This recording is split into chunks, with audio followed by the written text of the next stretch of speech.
Let us start session 1 of object-oriented programming using C++. We will study the structure of a C++ program with the objects and classes. As a simple C++ program, it will have two main parts. One is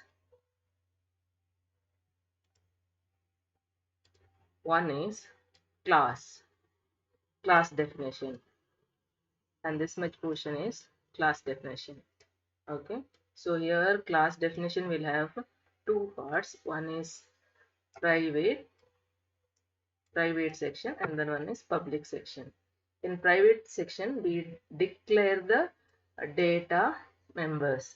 In the public section we declare the functions. Okay, member functions. So the data and the functions are the members of the class. Data are under private section and functions are declared under public section. So the class declaration will have a semicolon at the end of the flower bracket, closing flower bracket. In the main program, main function, it is usually written as int function.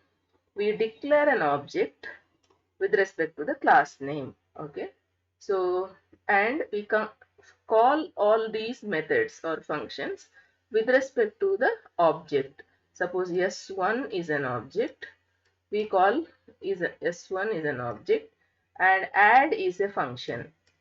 Add is a function declared here. Okay, we call it as s1 dot add.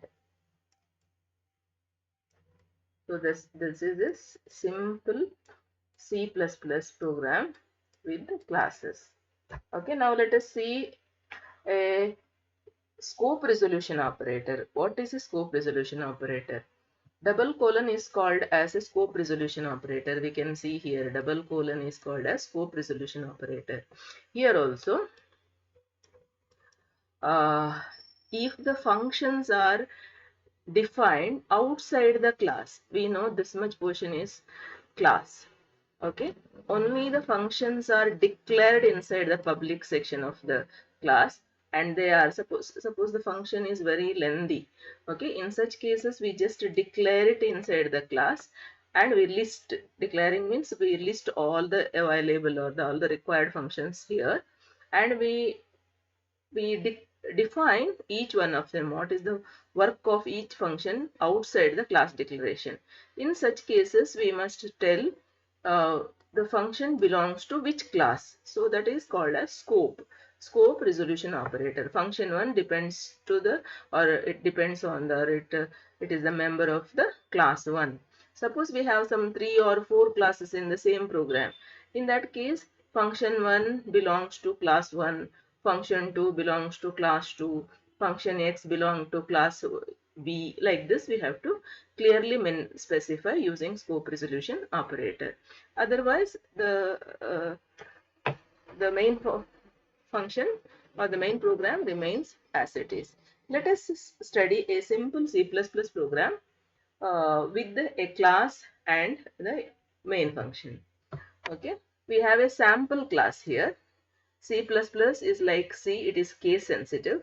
Remember, the S is given as capital. A C++ program start with hash include IO stream.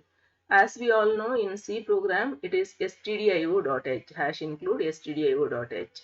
C++ program has another statement at the beginning of the program called namespace std, using namespace std. So these two are the essential portions or essential declarations for a C++ program.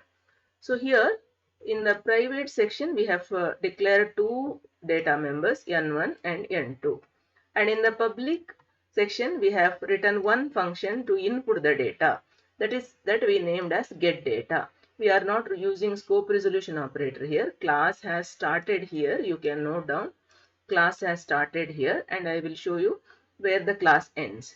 So class, in this sample class, in the private section we have only two variables declared or two data members declared, and in the public section we have one function getData which inputs the two numbers C in n1 and n2. And we have three more functions. One is to find the sum of two numbers, another one is to find the difference of the two numbers, and one more is to find the product of two numbers. And finally the class ends here. Okay, we can see this class starts here and class ends after the declaration and definitions of the four functions. So what about the sum, difference and product function? Okay, sum function returns a float value because n1 and n2 are float. When added, the result also will be float. Okay, difference also and product also, like that. Now let us write the class ends here. Let us write the main program for this. Main program is so simple. Okay, uh, we declare an object. S1 is an object with respect to the class name. So how to declare object? Class name. First we write the class name, that is sample, and we say S1, S2, S3, etc. If you want two objects, S1, S2, and so on, and semicolon. Okay, now four functions we wrote. Those are the member functions, that is s1 dot get data and s1 dot sum, s1 dot difference, s1 dot product. Okay, so get data will input the values for n1 and n2. S1 dot sum will return the sum of the two numbers. S1 dot diff will return the difference of the two numbers. S1 dot product will find the will return the multiplication of the two numbers. Okay. Here we cannot write a statement like this. Cout